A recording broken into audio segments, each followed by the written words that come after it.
जोरदार स्वागत है आपका टीचर प्लानिंग पॉइंट प्लेटफॉर्म पे। और आप सभी को मेरा जय हिंद, वंदे मातरम। देखिए चैनल पे सीडीपी बूस्टर सेट चल रहा है, यानी कि आप पढ़ाई तो तैयारी तो बिल्कुल बेहतर ढंग से करते हैं, लेकिन यदि आप सेट यानी सीडीपी का सेट नहीं लगाते तो आपकी तैयारी बिल्कुल अधूरी है। तो चैनल पे आइए और सीडीपी के बेहतरीन क्वेश्चन के साथ सेट लगाइए ताकि आपका जो नंबर वो बेहतर और बढ़िया हो सके। तो चलिए स्टार्ट करते हैं आज की बेहद इंपॉर्टेंट क्लास, और आप वीडियो के अंत तक बने रहिएगा और चीज़ों को बिल्कुल बेहतर ढंग से समझिएगा और इस वीडियो को लाइक और शेयर जरूर करिएगा।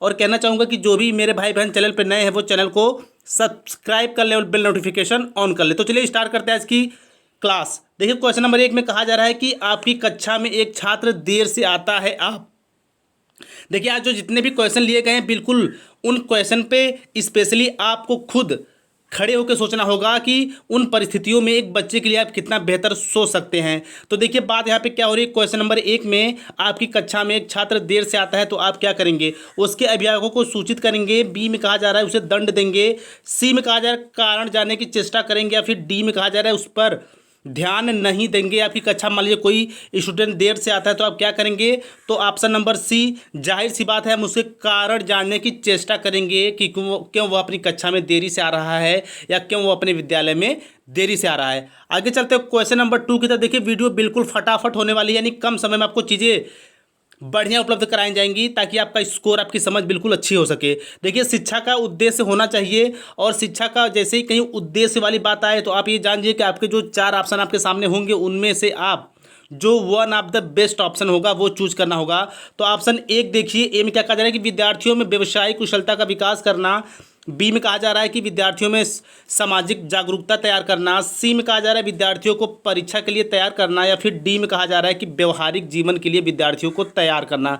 तो देखिए शिक्षा का उद्देश्य क्या होना चाहिए, वो होना चाहिए व्यवहारिक जीवन के लिए विद्यार्थियों को तैयार करना, यानी कि जो उनका व्यवहारिक जीवन है उसको उसके लिए विद्यार्थियों को, बच्चों को तैयार करना शिक्षा का मुख्य उद्देश्य होना चाहिए। आगे बढ़ते क्वेश्चन नंबर 3 की तरफ। देखिए विद्यार्थी में अवांछित व्यवहार को परिवर्तन करने में सबसे प्रभावी पद्धति है, अवांछित व्यवहार की बात हो रही है, विद्यार्थी को दंड देना, बी में कहा जा रहा है कि अभिभावकों के ध्यान में इसे लाना, सी में कहा जा रहा है अवांछित व्यवहार के कारणों को ढूंढना एवं उपचार का प्रबंधन करना, या फिर ऑप्शन नंबर डी में कहा जा रहा है कि उसकी उपेक्षा करना। तो देखिए क्वेश्चन में क्या कहा जा रहा है कि अवांछित व्यवहार, अवांछित व्यवहार मतलब क्या हो गया कि जो व्यवहार ठीक ना हो।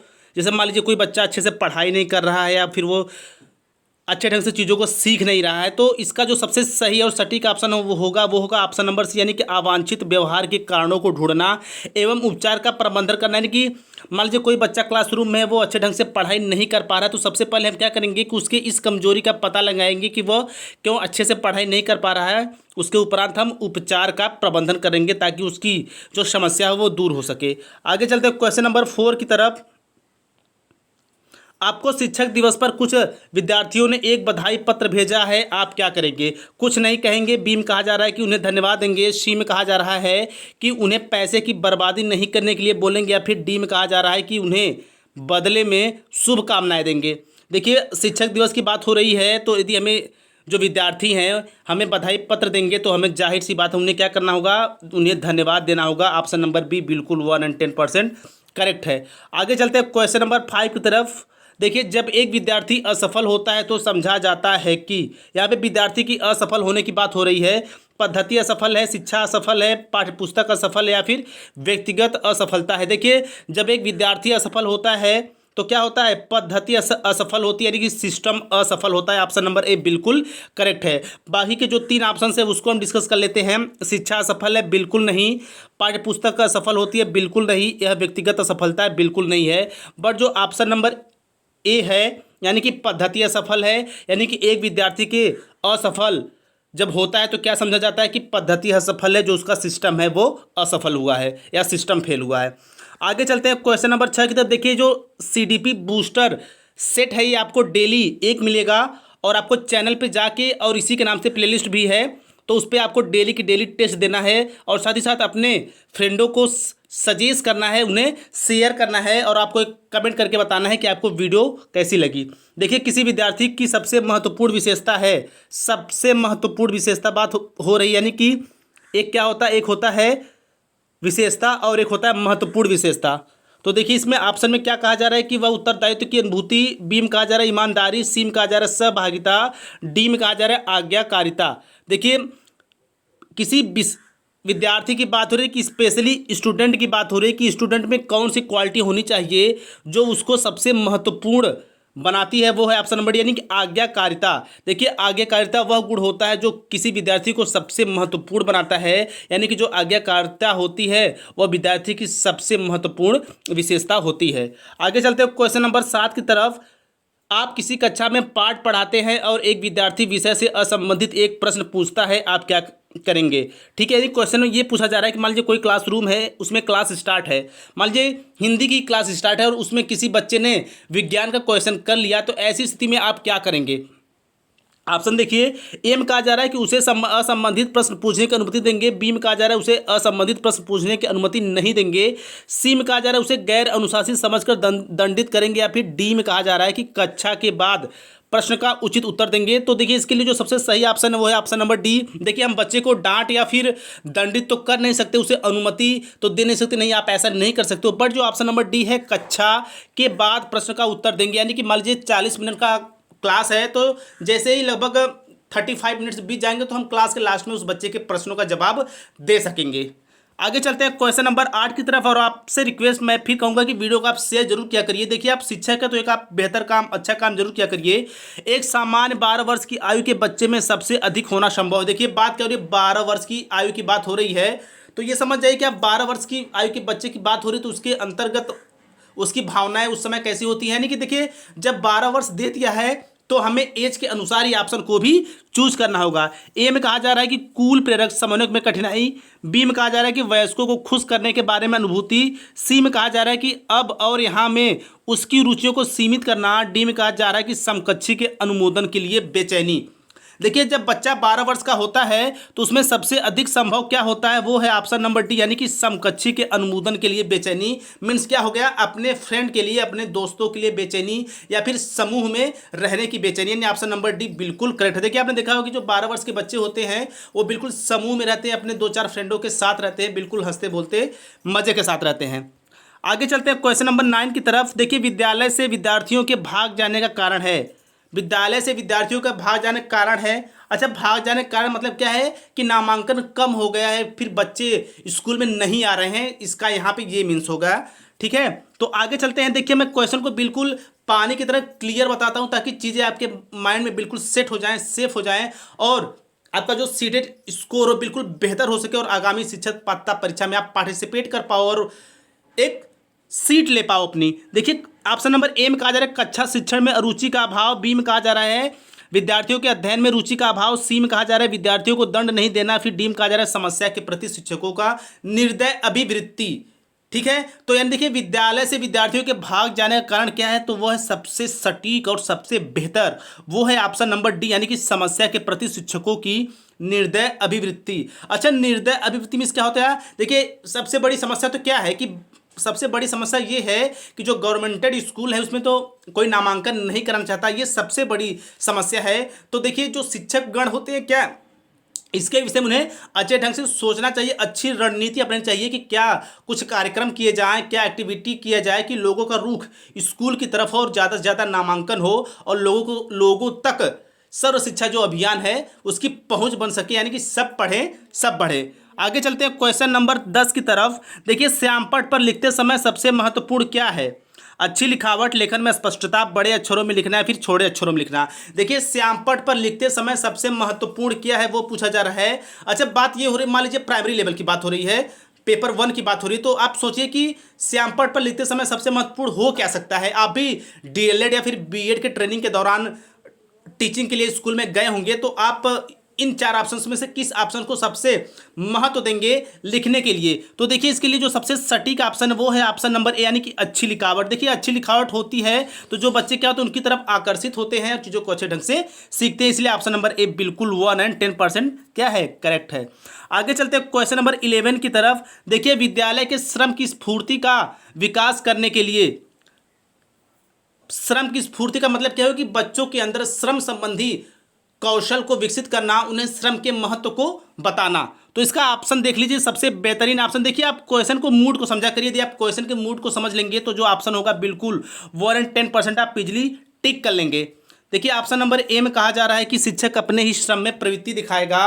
ऑप्शन नंबर बी में कहा जा रहा है कि शिक्षक श्रम के महत्व पर व्याख्यान करेगा। सी में कहा जा रहा है कि समय समय पर विद्यार्थियों को श्रम करने का अवसर देना पड़ेगा। या फिर डी में कहा जा रहा है विद्यार्थियों को श्रम करने वाले लोगों का उदाहरण देना पड़ेगा। देखिए बात क्या हो रही है, श्रम की बात हो रही है कि बच्चों में किस तरह श्रम के महत्व को बढ़ाया जाए। तो उसके लिए हमें क्या करना होगा, बच्चों को ज़्यादा से ज़्यादा अवसर देना होगा। यानी ऑप्शन नंबर सी बिल्कुल करेक्ट है। देखिए समय समय पर विद्यार्थियों को श्रम करने के अवसर देने पड़ेंगे मीन्स क्या होगा, मान लीजिए क्लासरूम है तो हमें हफ्ते में कम से कम एक दिन कुछ ऐसे कार्यक्रम रखने चाहिए जिससे बच्चों में मेहनत संबंधी या फिर श्रम संबंधी अवधारणाओं का विकास हो सके, वो मिलजुल कर कामों को सीख सके और उनके अंदर जो सामाजिक तथ्य हैं वो विकसित हो सके। सो ऑप्शन नंबर सी बिल्कुल 110% करेक्ट है। आगे चलते हैं क्वेश्चन नंबर 12 की तरफ। देखिए बाल विकास की परिभाषा का अध्ययन क्षेत्र है। बाल विकास के परिभाषा का अध्ययन क्षेत्र पूछ रहा है, यानी कि अध्ययन क्षेत्र, यानी कि इन जो 4 ऑप्शन होंगे वह कौन सा ऐसा ऑप्शन है जो बिल्कुल बाल विकास के परिभाषा के अध्ययन के क्षेत्र के अंतर्गत आएगा। तो इसके ऑप्शन आप देख लीजिए। ऑप्शन नंबर ए में कहा जा रहा है कि मानवीय समर्थकों में परिवर्तन का परीक्षण करना। बी में कहा जा रहा है कि जीवन अवधि के दौरान व्यवहार की व्याख्या ढूंढेगा। सी में कहा जा रहा है कि बच्चों की वयस्क तथा वरिष्ठ नागरिकों के साथ तुलना करेगा। या फिर डी में कहा जा रहा है किसी बच्चे के संज्ञानात्मक, सामाजिक तथा दूसरे समर्थकों के क्रमिक विकास के लिए उत्तरदायी होगा क्या, बाल विकास की परिभाषा का अध्ययन क्षेत्र। तो ऑप्शन नंबर डी बिल्कुल 110% करेक्ट है। यानी कि किसी बच्चे के संज्ञानात्मक, सामाजिक तथा दूसरे समर्थकों के क्रमिक विकास के लिए उत्तरदायी होगा। क्या उत्तरदायी होगा, बाल विकास परिभाषा का अध्ययन क्षेत्र। आगे चलते हैं क्वेश्चन नंबर 13 की तरफ। देखिए प्राथमिक शिक्षक के लिए बाल मनोविज्ञान का ज्ञान आवश्यक है, क्योंकि देखिए पिछले क्वेश्चन में क्या पूछा गया कि बाल मनोविज्ञान का क्षेत्र पूछा गया, और इस क्वेश्चन में क्या पूछा जा रहा है कि प्राथमिक शिक्षक के लिए बाल मनोविज्ञान का ज्ञान होना आवश्यक है। तो क्यों आवश्यक है, इसके ऑप्शन देख लीजिए। ऑप्शन नंबर ए में कहा जा रहा है कि यह बच्चों को अनुशासित बनाने में सहायता करता है। बी में कहा जा रहा है कि परीक्षा के परिणाम में उन्नति होती है। सी में कहा जाता है कि यह बच्चों को अभिप्रेरित करने के लिए सुविधाजनक तरीका बन जाता है। या फिर डी में कहा जा रहा है यह बच्चों के व्यवहार को समझने में शिक्षक की सहायता करता है। देखिए ऑप्शन नंबर डी, और ये जान जाइए कि दुनिया में, पूरे संसार में प्रत्येक अध्यापक को मनोविज्ञान का ज्ञान होना चाहिए। बिल्कुल बेहद इंपॉर्टेंट चीज़ है ये। इससे होता क्या है, तो ऑप्शन नंबर आप डी देखिए, यह बच्चों के व्यवहार को समझने में शिक्षक की सहायता करता है। देखिए मनोविज्ञान मीन्स होता ही है मन का व्यवहार, यानी मन के व्यवहार संबंधी चीज़ों को समझना किसके अंतर्गत आता है, बाल मनोविज्ञान के अंतर्गत आता है। इसलिए प्रत्येक शिक्षक को बाल मनोविज्ञान के प्रत्येक तथ्यों से पूर्णतः अवगत होना चाहिए। आगे चलते हैं क्वेश्चन नंबर 14 की तरफ। देखिए अपने विद्यार्थियों को समझाने के लिए एक शिक्षक में अच्छी जानकारी होनी चाहिए। ठीक है, देखिए क्वेश्चन का लेवल बिल्कुल एक लेवल अप है सीटेट की, यानी कि कहीं ना कहीं आपको सिलेक्शन दिलाएंगे, बेहतर स्कोर दिलाएंगे।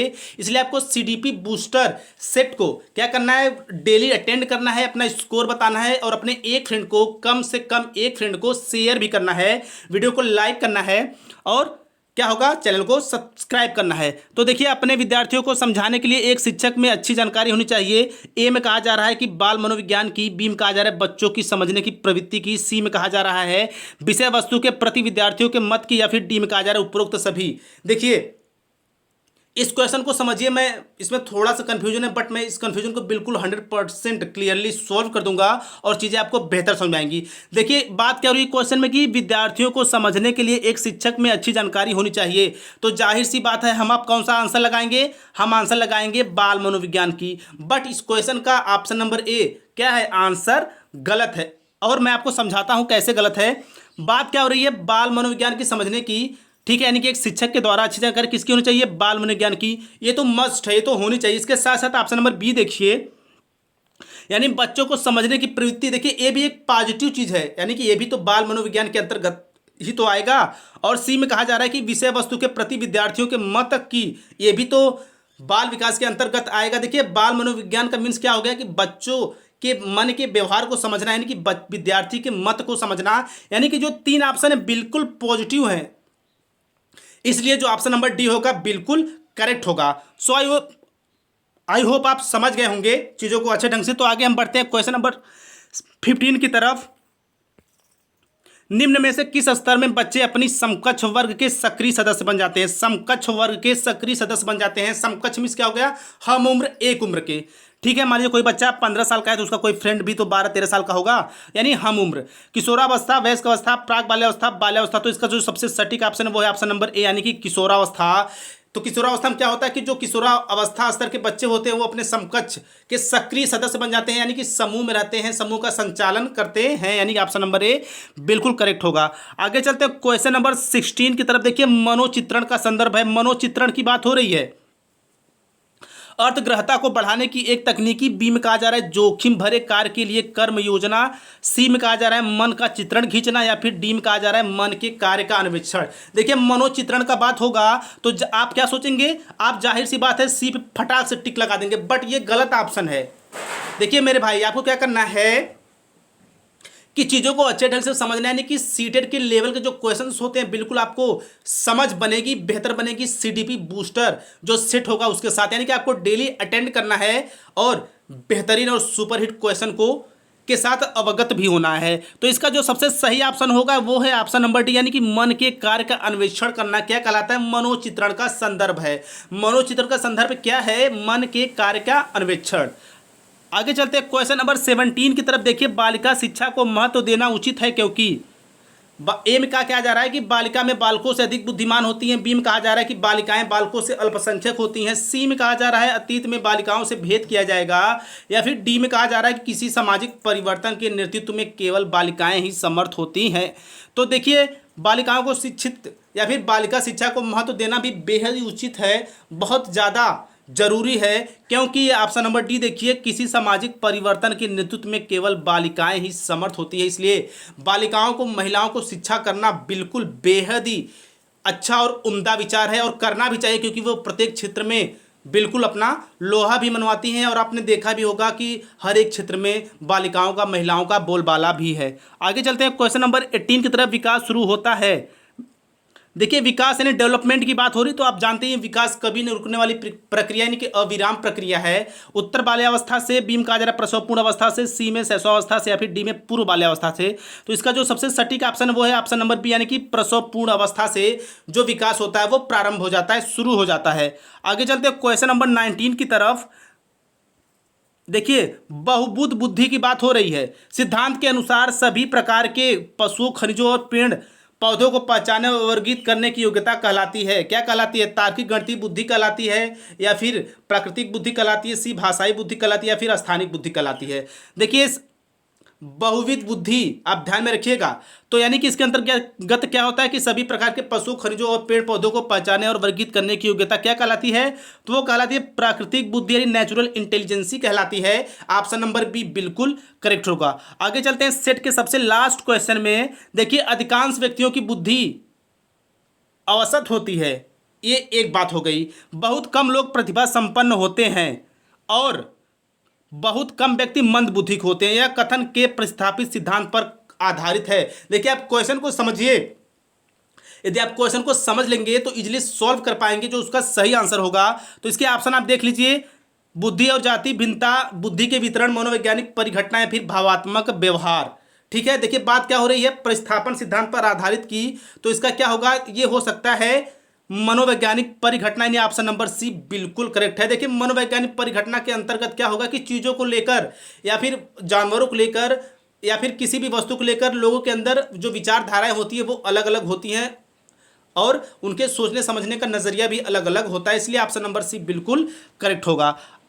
तो आई होप ये वीडियो आपको जरूर पसंद आई होगी, और चैनल को सब्सक्राइब, शेयर और लाइक करना ना भूलें। सो मिलते हैं सीडीपी बूस्टर सेट के पार्ट 2 में। इसी तरह स्वस्थ, व्यस्त और मस्त रहिए, घर में रहिए, सुरक्षित रहिए। Thank you so much. जय हिंद, जय भारत।